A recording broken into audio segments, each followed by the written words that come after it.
I'm with you.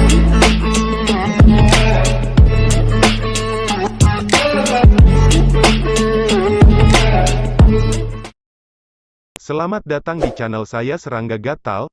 Jangan lupa di subrek, like and share. Mimin doakan semoga kita sehat semua. Oke, kita mulai. Gerombolan orang menyerbu ruang samping. Long Tianming dan Long Liu ada di antara mereka. Semua orang menyerbu menuju peti harta karun.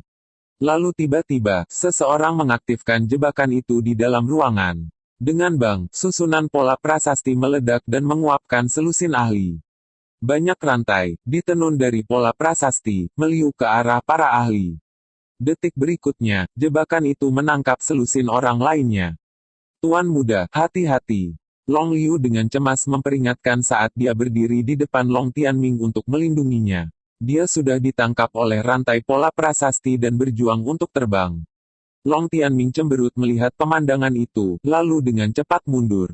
Dia tidak tahu apa rantai pola prasasti itu, oleh karena itu, dia tidak berani menyentuh mereka dengan sembarangan. Dia tetap di tempat saat dia melihat mereka menarik Long Liu pergi. Bagaimanapun, Long Liu hanyalah seorang bawahan. Selanjutnya, dia akan hidup kembali. Sesuatu berkedip di mata Long Tianming. Sepertinya membuka peti harta karun tidak akan mudah. Karena semua itu terjadi di dalam istana kekosongan ilahi ilusi, pasukan yang terdiri dari ribuan ahli klan iblis berkumpul di luar. Pemimpin mereka adalah seorang pemuda yang mengenakan satu set Scarlet Flame Divine Armor dan diselimuti selubung api yang sangat panas sehingga tidak ada yang berani berdiri dalam jarak 3 meter darinya. Pemuda ini memiliki kulit merah dan temperamen arogan di antara alisnya. Energi surgawinya bergolak di sekelilingnya dalam lautan darah yang menakutkan, dan niat membunuhnya yang menakutkan dapat dengan mudah mencekik seseorang. Seorang iblis yang mengenakan baju besi perak dengan hormat melapor kepadanya, Putra Suci Li Huo, sampai sekarang, kita masih belum tahu siapa yang membuka arai 1000 ilusi. Ada lebih dari 100 orang di dalam aula utama, tapi kami masih belum menentukan lokasi gerbang kehidupan. Putra Suci Li Huo menjawab, siapapun itu, dia pasti bukan orang biasa, untuk bisa membuka arai 1000 ilusi. Kirim utusan ke tentara yang sedang dalam perjalanan, kelilingi seluruh istana ilahi ilusi Void dan selesaikan segel dalam waktu setengah jam. Tidak ada yang pergi. Bagi mereka yang mencoba, bunuh mereka tanpa ampun. Ya Pak. Semua orang, ikuti aku ke istana ilahi ilusi Void. Li Huo memerintahkan saat dia memimpin. Kembali di berbagai ruang samping, para ahli dari berbagai sekte memperebutkan harta karun. Seorang ahli realem sumbu surgawi sekte Skiblaze telah mengambil beberapa bagian dan sedang dikejar. Putra Suci Li Huo dengan dingin mendengus dan pasukan naga api menyerbu ke arah ahli alam sumbu surgawi itu. Dia langsung dilalap api naga. Li Huo dengan dingin mendengus lagi dan mengepalkan tangannya ke udara. Hanya mereka yang mampu yang berhak memiliki harta. Tekanan yang menakutkan dan mencekik menimpa ahli alam Heavenly Axis itu. Dia mencoba untuk berjuang bebas dari ikatan naga api, namun, energi yang menyala-nyala itu terasa seperti puluhan ribu jarum yang menusuk tubuhnya. Ahli alam Heavenly Axis meledak. Cincin interspatialnya terbang menuju Putra Suci Li Huo. Selusin ahli yang mengejar alam sumbu surgawi itu melihat pemandangan ini dan berhenti di jalur mereka. Alis mereka berkedut seperti orang gila. Sialan, mengapa Putra Suci ada di sini? Melihat Putra Suci Li Huo telah menahan keserakahan mereka akan harta. Mencoba mencuri dari Li Huo sama saja dengan meminta kematian. Putra Suci Li Huo menyapu mata mereka dan dengan dingin mendengus, bunuhlah orang-orang dari 6 klan dewa tanpa ampun. Untuk orang-orang dari sekte dewa iblis, cari cincin interspatial mereka. Bunuh orang-orang yang menyembunyikan harta karun. Ya Pak. Para ahli yang berdiri di belakang Li Huo berbicara sebagai satu kesatuan. Gerombolan ahli klan iblis menyerbu ke berbagai ruang samping. Saat Putra Suci melemparkan dirinya ke dalam keributan, pertempuran meningkat ke klimaksnya. Li Huo menatap ke aula utama dan berkata, apakah para master sudah tiba? Salah satu bawahannya dengan hormat menjawab, laporkan kepada Putra Suci Li Huo. Mereka akan segera datang. Gitu mereka tiba, perintahkan mereka untuk segera mencari tata letak istana untuk gerbang kehidupan. Li Huo memerintahkan. Matanya berkobar dengan api ilahi dan jatuh di depannya. Ya, bawahannya mengakui. Kira-kira 50 meter jauhnya, pasukan lain sedang berkumpul. Yang ini dari Sekte Skiblaze, dan berjumlah beberapa ribu orang. Kakak senior Yan Yang, saya baru saja menerima berita bahwa Putra Suci Li Huo telah memimpin pasukan ke Istana Ilahi Ilusi Void di depan kita. Alis Yan Yang sedikit berkerut. Jalankan teknik Godstream dan cepatlah mengejar mereka ke Istana Ilahi Ilusi Void. Selain dari Sekte Demon God dan Skiblaze, ada ahli dari beberapa kekuatan lain, yang juga bergegas ke Void Illusionary Divine Palace. Di jalan rahasia menuju aula utama, Nili dan Xiao Yu berjalan dengan langkah ringan, sementara Wu Yazi berlumuran darah dan mengacungkan pedangnya. Jalan rahasia ini dipenuhi dengan laba-laba racun air hitam, semuanya di alam bintang surgawi dengan sedikit di alam sumbu surgawi. Ada gitu banyak dari mereka sehingga Wu Yazi hampir pingsan karena kelelahan. Tapi meski gitu, masih ada lebih banyak lagi Blackwater Venom Spider yang menghalangi jalan mereka. Dan ujung jalan masih belum terlihat. Nili, apa kamu yakin kita tidak salah belok di suatu tempat? Apakah kita berada di jalan yang salah? Wu Yazi bertanya dengan muram sambil terus mengayunkan pedangnya dan membantai laba-laba yang menerkam mereka. Saya benar-benar yakin bahwa kami berada di jalan yang benar. Jangan khawatir, kita akan segera mencapai akhir. Nili dengan santai menjawab. Laba-laba racun air hitam ini hanyalah alam bintang surgawi, jadi mereka tidak perlu bergabung dengan Wu Yazi dalam pertempuran. Nili mengeluarkan mutiara racun hijau dan memobilisasinya. Jejak gas hijau berkumpul di Blackwater Venom Spider dan perlahan-lahan menyatu menuju Green Poison Pearl. Permata itu memancarkan kilau yang mempesona. Mata Nili bersinar pada cahaya dari Green Poison Pearl. Mengapa saya merasa telah menjadi sumber pekerjaan kasar Anda? Wu Yazi memanggil, dengan murung. Kami sudah menjanjikanmu sepertiga dari harta di aula utama. Saya melakukan bagian saya dengan menunjukkan jalan kepada Anda, jadi mengapa Anda tidak dapat melakukan sesuatu yang berguna? Nili dengan tenang menjawab. Wu Yazi mempertimbangkan kata-kata Nili, tapi hanya bisa mengakui kebenarannya. Tanpa Nili membimbingnya, dia bahkan tidak akan bisa memasuki aula utama. Meskipun dia hanya pekerja kasar, satu-satunya hal yang bisa dia lakukan adalah menerimanya dan melanjutkan. Wu Yazi menatap mutiara racun hijau yang mengambang di telapak tangan Nili dan bertanya, harta macam apa itu, di tanganmu? Item ini juga tampaknya menjadi harta yang berharga. Kamu tidak perlu tahu tentang itu. Nili dengan ringan berkata. Wu Yazi tidak bisa menahan perasaan kecewa dengan kata-kata itu. Nili tidak akan memberitahunya apa-apa. Tapi semakin dia memikirkannya, semakin masuk akal, mereka baru saja bertemu satu sama lain dan telah membentuk aliansi yang saling menguntungkan. Jadi, tentu saja, Nili tidak akan mau membocorkan semua rahasianya. Nili terus menggunakan mutiara racun hijau untuk menyerap racun dari laba-laba racun air hitam. Dengan antisipasi di hatinya, Nili mengeluarkan beberapa darah iblis Wu Yazi dan mulai meletakkan satu set pola prasasti di permukaan mutiara racun hijau. Dia mengeluarkan esensi batu spiritual emas dan menuangkan energi surgawinya ke dalam mutiara racun hijau. Sebagai harta, mutiara racun hijau jauh lebih rendah daripada pedang meteorit Dewa Petir, tapi meski gitu, Nili masih bisa menggunakan metode khusus untuk melepaskan beberapa kemampuan misteriusnya. Setelah menyerap racun dalam jumlah besar dari laba-laba racun air hitam, mutiara racun hijau melonjak dengan energi. Nili menuangkan energi surgawinya ke dalam susunan pola prasasti dan membuat koneksi dengan mutiara racun hijau. Dia mencatat bahwa harta itu sendiri tampaknya memiliki sifat spiritualnya sendiri. Dengan jentikan tangan kanannya, Nili menembak mutiara racun hijau pada laba-laba racun air hitam alam bintang surgawi. Mutiara racun hijau menembus tubuh laba-laba. Laba-laba itu sendiri segera berubah menjadi hijau, terhuyung beberapa langkah, lalu dengan lemah jatuh ke tanah. Dengan satu pemikiran, Nili mengembalikan mutiara racun hijau dari laba-laba racun air hitam kembali ke telapak tangannya, di mana ia melayang dengan tenang. Karena Nili baru saja menggunakan mutiara racun hijau, dia tidak lagi berani menyentuhnya dengan kulit telanjangnya. Racun mutiara itu terlalu besar, bahkan Nili tidak akan bisa menolaknya. Hati Wu Yazi bergetar saat melihat laba-laba Blackwater Venom tergeletak di lantai dalam tumpukan hijau. Mutiara yang Nili pegang adalah harta yang menakutkan. Wu Yazi sendiri takut menyentuh laba-laba racun air hitam, tapi mutiara racun hijau Nili bahkan bisa meracuni mereka sampai mati. Kemudian, ketika mereka keluar dari Void Illusionary Array, Wu Yazi pasti harus waspada terhadap mutiara di tangan Nili. Selain bekerja dengan mutiara racun hijau, Nili juga mempelajari jalur giok penangkal kejahatan. Dia menuangkan sedikit energi surgawinya dan menjalin koneksi dengannya secara perlahan. Jalur giok penangkal jahat dapat digunakan untuk menekan garis keturunan iblis, kebetulan itu berguna melawan Wu Yazi. Namun, dia hanya bisa menggunakan jalur giok penangkal jahat atau darah iblis satu persatu.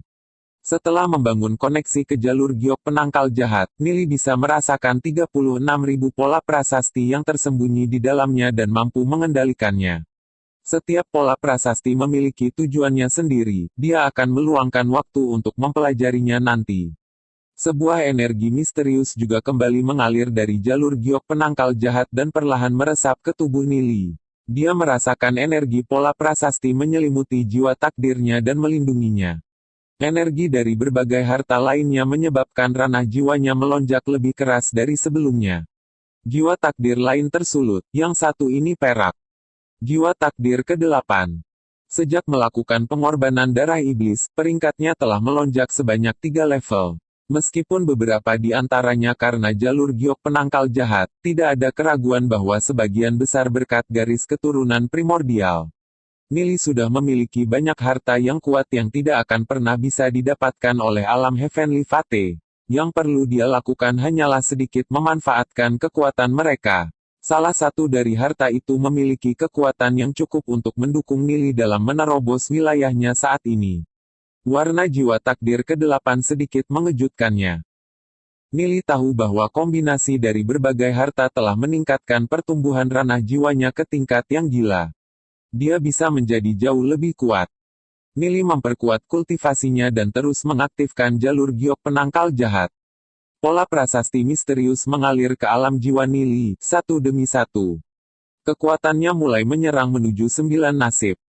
Pola prasasti misterius berputar ke arah iblis bayangan, panda bertaring, dan naga jiau suci Bloodwing, dan mengikat mereka dengan erat. 3 roh iblis berjuang. Apa yang sedang terjadi?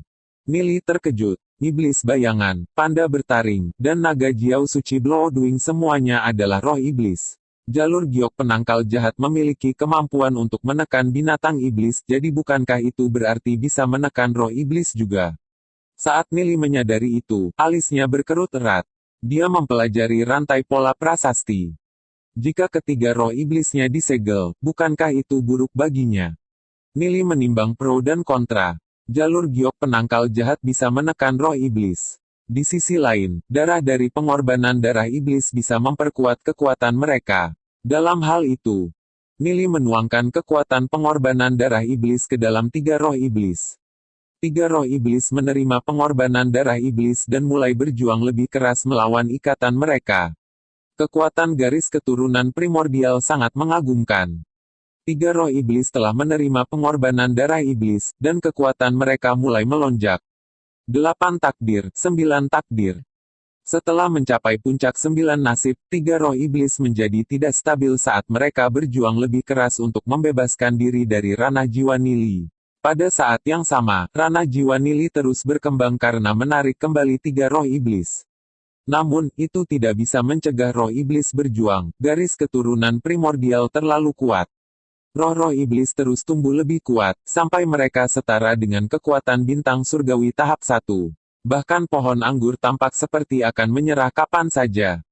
Tiba-tiba, jalur giok penangkal jahat memancarkan cahaya yang menyilaukan dan aliran pola prasasti mengalir ke arah 3 roh iblis dan mengikat mereka kembali ke tempatnya, seolah-olah tidak pernah terjadi apa-apa. Jika kekuatan roh iblis melebihi kapasitas Nili, maka mereka akan membebaskan diri dari ranah jiwanya. Namun, jalur giok penangkal jahat telah membantunya mengikat mereka kembali ke tempatnya. Kedua kekuatan telah mencapai keseimbangan kerja. 3 roh iblis terus tumbuh lebih kuat, hanya untuk berhenti setelah mereka mencapai alam bintang surgawi tingkat 3. Nili memiliki banyak metode yang bisa dia gunakan untuk memperkuat roh iblisnya. Namun, dia belum menggunakan salah satu dari mereka, karena kekuatannya sendiri tidak cukup untuk menahan mereka jika mereka lepas kendali. Jika itu terjadi, konsekuensinya akan sangat parah.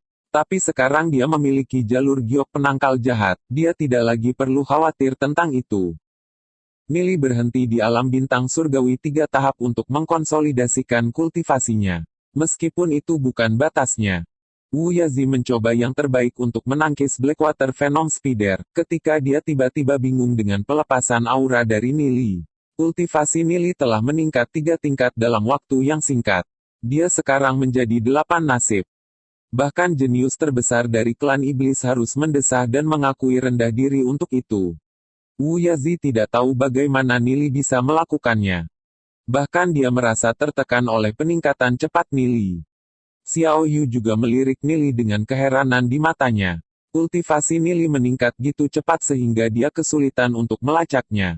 Itu menyebabkan dia sedikit cemas. Lihat ke depan, Wu Yazi berseru sambil menunjuk ke kejauhan. Nili dan Xiao Yu keduanya berbalik ke arah itu dan tidak bisa mengalihkan pandangan mereka dari pita cahaya yang terpantul ke arah mereka. Itu hanya seberkas cahaya, tapi Wu Yazi sangat tersentuh sehingga air mata mengalir di pipinya.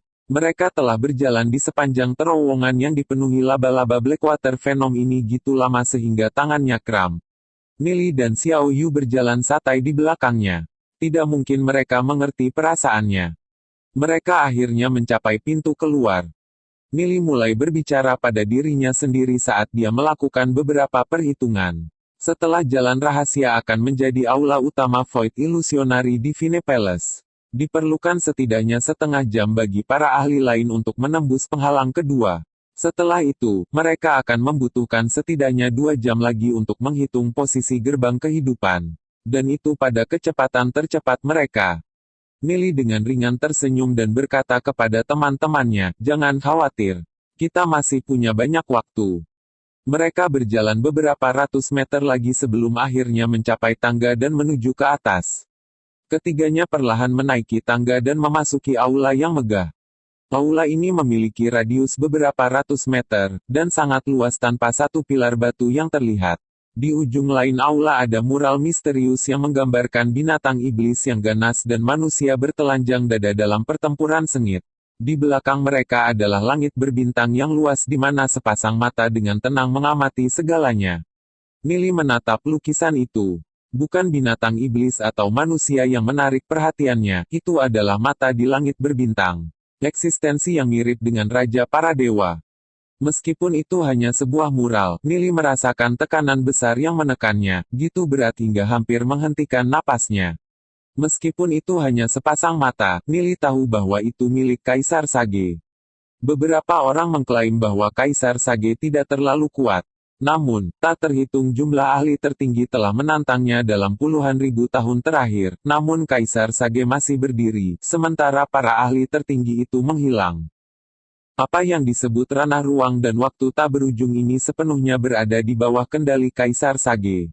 Tidak ada yang bisa mengancam otoritas absolutnya. Dalam kehidupan Nili sebelumnya, Kaisar Sage telah menghasut pembantaian tepat setelah penghancuran tanah dewa leluhurnya. Dunia reruntuhan draconik dibantai sampai hanya ada beberapa ratus ribu orang yang masih hidup. Ahli yang tak terhitung jumlahnya berkumpul dari 4 penjuru dalam upaya untuk mengalahkan Kaisar Sage, tapi mereka semua binasa. Namun, saat itu, Nili sendirian menembus batas kemanusiaan dan memperoleh kekuatan dewa yang memungkinkan dia untuk bertarung setara dengan Kaisar Sage. Meski gitu, dia masih mati di tangan Kaisar Sage. Jika bukan karena buku roh iblis duniawi, Nili akan berubah menjadi abu sejak lama. Ada apa dengan mata itu? Saya hanya melihat mereka, tapi saya masih bisa merasakan tekanan yang menakutkan, seperti ribuan jarum halus menusuk kulit saya. Xiao Yu bertanya pada Nili dengan suara lembut. Apakah kamu bertanya tentang mata itu? Itu milik leluhurnya dewa yang agung. Wu Yazi tersenyum. Dia adalah penguasa yang maha kuasa dari tanah suci iblis leluhurnya dan yang paling dipuja di antara klan iblis kita. Tidak ada manusia yang bisa dibandingkan dengan leluhurnya dewa kita. Alis Nili sedikit berkedut. Klan iblis menyembah Kaisar Sage, namun, Kaisar Sage mungkin sama sekali tidak peduli dengan iblis. Mereka hanyalah alat baginya. Tapi bahkan jika Nili mengatakan itu kepada mereka, tidak ada setan yang akan percaya padanya. Dia tidak tahu mengapa lukisan seperti itu ada di dalam istana kekosongan ilahi ilusi. Nili memikirkan semua yang telah dilakukan Kaisar Sage di kehidupan sebelumnya, dan tanpa sadar mengepalkan tinjunya gitu keras sehingga pembuluh darah keluar dari lengannya. Memang, menghadapi Kaisar Sage bukanlah hal yang mudah. Oleh karena itu, Nili perlahan-lahan akan meletakkan rencananya selama 200 tahun ke depan. Dia tidak akan terburu-buru melakukan hal-hal seperti yang dia lakukan di kehidupan sebelumnya. Dinding batu giok kristal tunggal, setinggi 5 atau 6 meter, berdiri di tengah aula utama. Dinding batu giok berkilau dan tembus cahaya saat ilusi mengalir dari permukaannya dalam sinar lampu warna-warni. Itu benar-benar pemandangan yang luar biasa dan mempesona. Lebih dari 100 ahli, baik manusia maupun iblis duduk bersila di tanah, menatap dinding batu giok kristal yang menjulang di atas mereka. Masing-masing memiliki ekspresi perenungan yang berat. Wu Yazi terkejut dengan pemandangan itu. Kenapa ada gitu banyak orang di sini? Ada beberapa ahli Heavenly Star, Heavenly Axis, dan bahkan Dao of Dragon yang bercampur di antara kerumunan. Tapi untuk beberapa alasan, mereka semua duduk dengan tenang di bawah dinding batu giok kristal, memikirkan sesuatu dengan keras. Bagaimana orang-orang ini sampai di sini? Untuk tebakan terbaik Nili, para ahli ini telah memasuki istana selama acara sebelumnya. Namun, setelah masuk, mereka terjebak saat mencoba memahami dinding batu giok kristal di depan mereka. Dinding batu giok kristal ini adalah dinding void spiritual. Hanya dengan memecahkan teka-teki di dinding mereka bisa mendapatkan akses ke interior sebenarnya dari arai ilusi void. Nili dan rekan terus maju menuju dinding batu giok kristal, sampai mereka berada dalam jarak 50 meter darinya.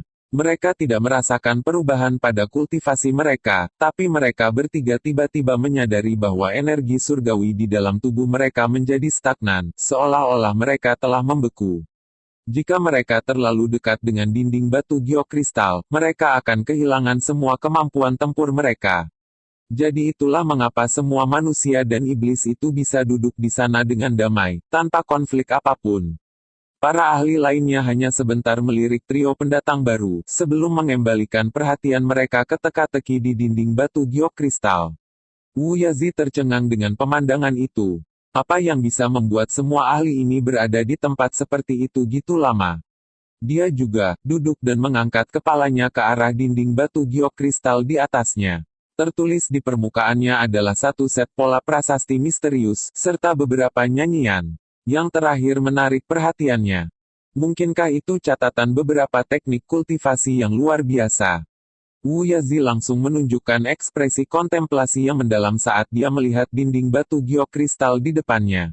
Nili agak terkejut dengan tindakan Wu Yazi, dan menirunya. Dia juga duduk bersila di lantai dan bersiap untuk memahami dinding kekosongan spiritual di hadapannya. Xiao Yu juga menurunkan dirinya, di samping Nili. Seorang pemuda klan iblis yang duduk di dekatnya melirik dan bertanya, "Kalian dari sekte mana?" "Saya belum melihat iblis baru untuk sementara waktu sekarang. Saya bertanya-tanya sudah berapa tahun." Dia rupanya salah mengira Nili dan Xiao Yu sebagai anggota klan iblis juga. "Kami dari sekte Dewa Iblis." Nili menjawab, karena mereka masih menyamar sebagai iblis. "Aku juga dari sekte Dewa Iblis." Kegembiraan tercermin di wajah pemuda klan iblis itu. "Sudah berapa lama kamu memahami dinding batu giok kristal ini?"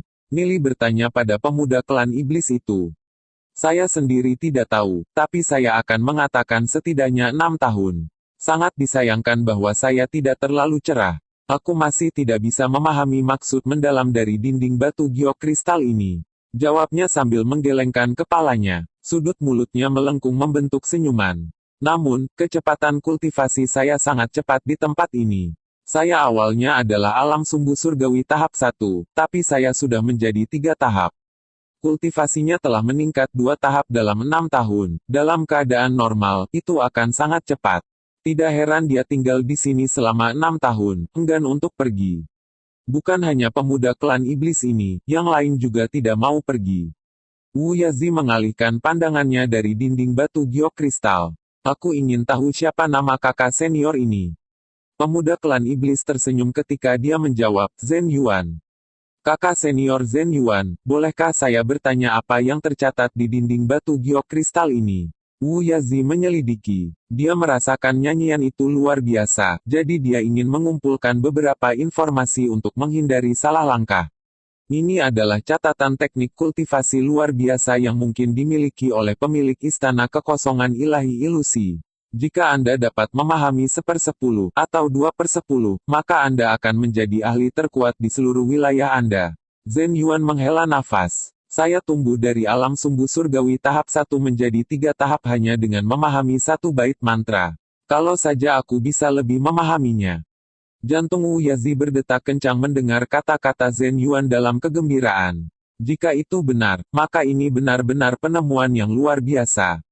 Wu Yazi tidak tahu keberadaan seperti apa pemilik Void Illusionary Divine Palace itu, tapi dia tahu bahwa mereka pastilah ahli tertinggi yang melampaui imajinasi mereka. Dia pasti tidak bisa menjadi orang yang sederhana, jika mereka mampu meninggalkan teknik kultivasi yang luar biasa seperti itu.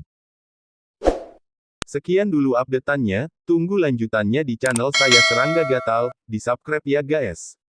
Terima kasih.